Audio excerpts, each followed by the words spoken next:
blasfêmia do juízo investigativo, negando a obra na cruz. Ellen White diz: o santuário no céu é o centro da obra de Cristo em favor dos homens. Não é a cruz. Não é a cruz. Não é a cruz.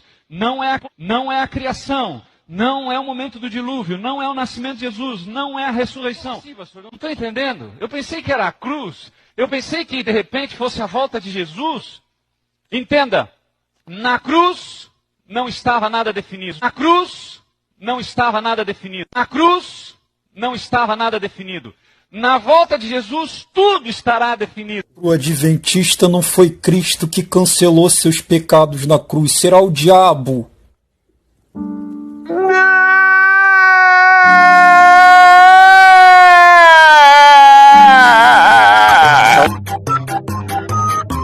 Qual é o momento mais importante da história?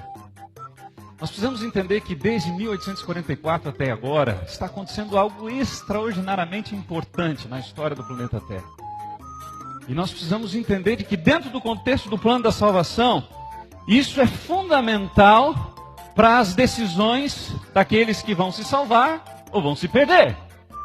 Quando Jesus morreu,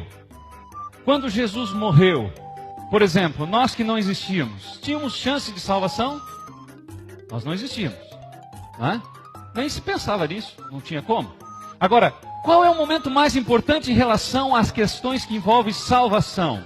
Ellen White diz: o santuário no céu é o centro da obra de Cristo em favor dos homens. Não é a cruz, não é a criação, não é o momento do dilúvio, não é o nascimento de Jesus, não é a ressurreição.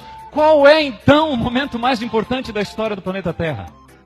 Vamos analisar um pouquinho mais. Vamos falar um pouquinho mais sobre esse juízo investigativo. Analisemos algumas coisas mais. Você sabe que em 22 de outubro de 1844 se cumpriu a profecia de Apocalipse capítulo 10. Apocalipse capítulo 10 fala de um livrinho que foi doce na boca e amargo no estômago. Correto? E nós não temos tempo aqui de estudar esse texto, quem sabe em outro momento a gente pode estudar, mas esse livrinho nada mais é do que o livro de Daniel, que foi estudado com muita intensidade ali, não é? Momentos antes de 1844, de maneira especial de 31 a 44, com Miller, e aí surgiu o movimento millerita, a ponto de os historiadores dizerem que 1 milhão de pessoas nos Estados Unidos, das 17 milhões que existiam, se tornaram milleritas, não é? E aí, interessante, não é, o que isso aconteceu. E isso fez com que se despertasse um estudo maior do livro de Daniel.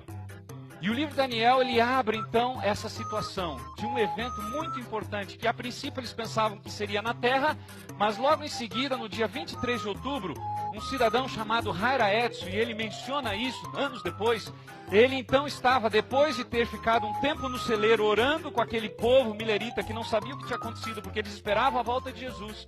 Eles então passam por um milharal, e possivelmente ele e Crozier, que era um outro pioneiro. E aí então ele diz que vê o céu se abrindo e vê Jesus saindo do lugar santo do Santíssimo no santuário celestial. Eles não tiveram, com certeza, luz, porque não leram Hebreus, capítulo 8, por exemplo, verso 1 e 2, que é muito claro, que diz o quê? Que Jesus está hoje no santuário, não feito por mãos humanas, no céu. Eles não tiveram a luz propositalmente, Deus não permitiu que eles soubessem disso. Mas por que eu estou falando isso? Porque isso tem a ver com o momento mais importante da história do planeta Terra. O que começou em 22 de outubro de 1844? Um juízo que nós chamamos tecnicamente de investigativo ou pré-advento. O que significa esse juízo? Significa que o momento mais importante da história do planeta Terra começou a ser escrito. Como assim, pastor? Não estou entendendo. Eu pensei que era a cruz. Eu pensei que de repente fosse a volta de Jesus. Entenda, na cruz não estava nada definido. Na volta de Jesus tudo estará definido. Qual é o momento de definição? Qual é o momento em que há chance? Qual é o momento que há graça ainda? A partir de 22 de outubro de 1844, até momentos antes da volta de Jesus, que nós em teologia chamamos esse momento de o fechamento da porta da graça. Não!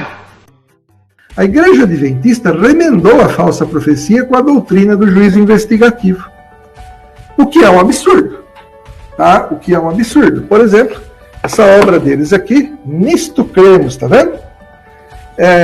Na página 385 fala assim: em 1844, no fim do período profético dos 2.300 dias, ele iniciou, Jesus, né, a segunda e última etapa de seu ministério expiatório. Que conversa fiada é essa? Segunda e última etapa de seu ministério expiatório. A Bíblia não ensina isso em lugar nenhum, gente. Apóstolo nenhum ensinou isso. Veja, todas as fases da vida de Cristo, antes de vir à Terra, durante e depois, todas elas são bem explicadas. Ou, pelo menos, ditas. Por exemplo, na eternidade, né? Cristo foi usado pelo Pai para criar todas as coisas.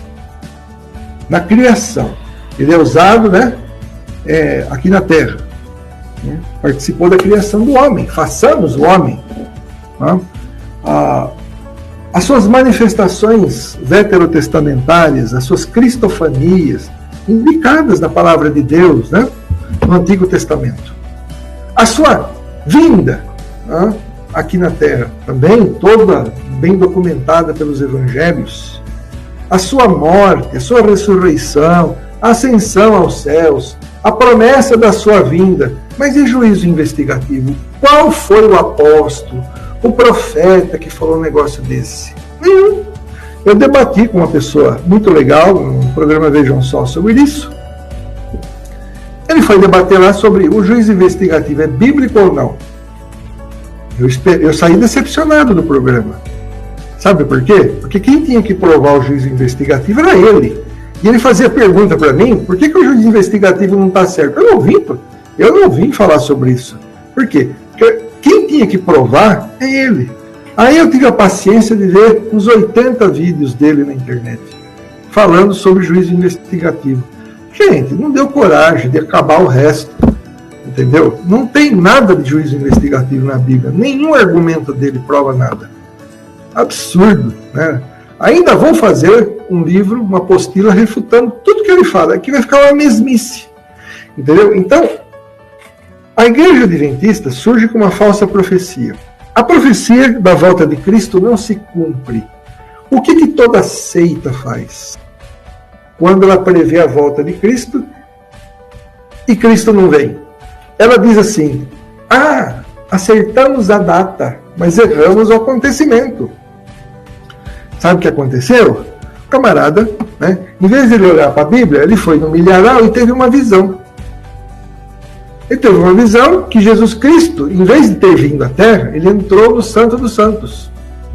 É um Jesus que não é onipresente, sabe? Ele não está em todos os lugares ao mesmo tempo. Ele fica lá, assim, ele anda para lá e para cá, não sei, né? É um negócio de louco isso, né?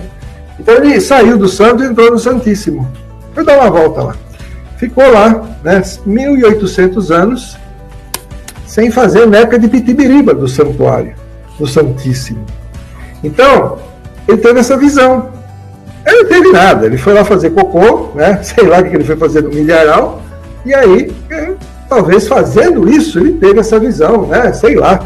E aí, o que acontece? Ele passa a dizer para aquela igreja adventista que não tinha nome, né?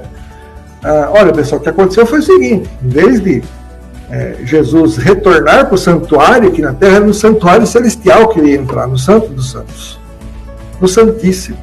E aí, veja, toda aquela interpretação que já havia sido feita para esperar a volta de Cristo aqui, ela é redirecionada para a entrada de Cristo lá.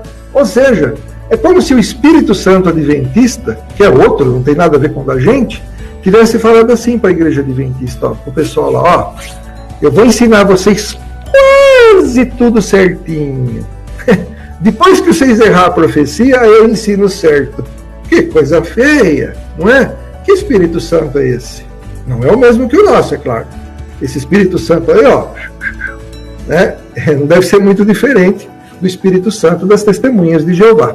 Deve ser a mesma coisa, porque ele faz os caras errar. Olha que absurdo, gente. Entendeu? E ainda alguns adventistas chegam a usar Apocalipse, aquele texto que fala que João comeu o rolo e a mensagem no começo era doce, mas depois ficou que era amarga, né? Mas depois ficou doce. Ou seja, quando a igreja adventista previu a volta de Cristo, mas não veio, ficou amarga a mensagem. Mas depois, quando eles entenderam que era certo, ficou docinho. É uma coisa assim, mais ou menos, tá? Pessoal, não dá, né? É um absurdo isso. Eles as seitas, elas fazem o que querem com a Bíblia. Por isso a gente usa aquele jargão que a Bíblia é a mãe de todas as heresias. Aí o que Jesus está fazendo lá no Santo dos Santos? Imagina, pessoal. Ele entrou no Santíssimo e ele está lendo os arquivos celestiais, todas as pessoas, todos os pecados e acertos dos professos cristãos, que são bilhões, num período de 1844 para cá. Daí a centésimos de segundo por pessoa.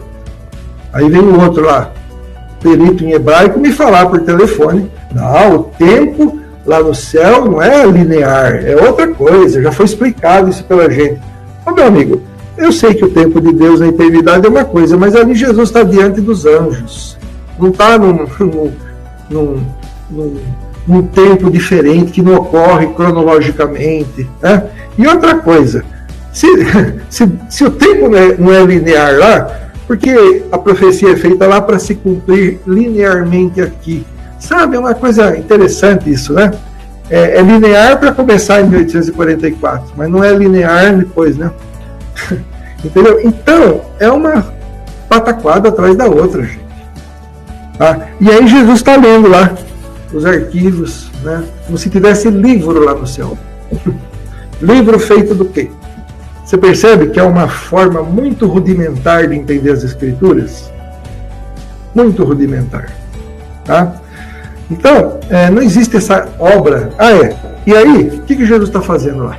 Ele está lendo os arquivos para aqueles cristãos verdadeiros, ele está apagando os pecados, está purificando o templo celestial.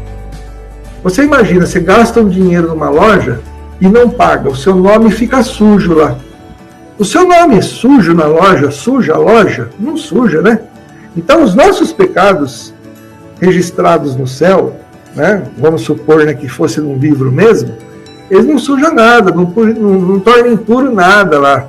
E eles acham que, assim como no passado, o sumo sacerdote purificava o santuário depois do ritual, logo depois do ritual de sacrifício, então Jesus também está purificando o santuário, apagando os nossos pecados.